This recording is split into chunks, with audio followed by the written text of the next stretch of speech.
WERD was the first radio station owned and programmed by African Americans. The station was established in Atlanta, Georgia on October 3, 1949, broadcasting on 860 AM, now used by WAEC. The National Black Radio Hall of Fame Atlanta chapter is reopening WERD, which still exists at its birth location and will also include a historical museum with it after renovations of the facility are completed. WERD in Atlanta was the first radio station owned and operated by African Americans. WDIA in Memphis was on the air in 1948 doing black, or Negro as it was then called, programming, but the owners were not African American. Jesse B.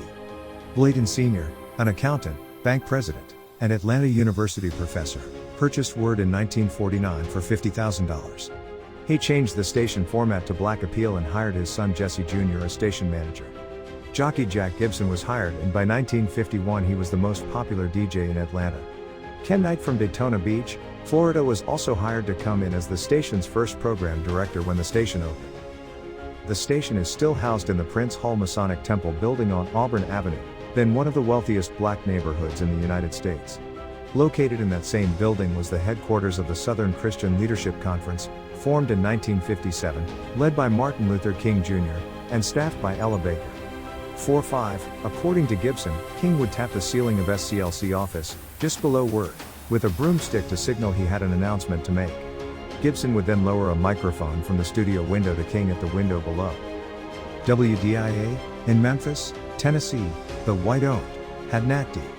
Williams as part of the first radio station programmed entirely for African Americans. WERD had Jockey Jack Gibson, a friend of Blayton from Chicago. Blayton sold the station in 1968.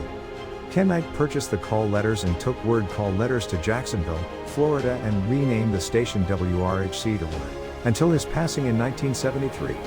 For many years it was a gospel station there, and the station decided to name the street WERD Radio Drive, as it is still named today, on this day event as an educational project. Thank you for watching. Don't forget to like and subscribe our channel.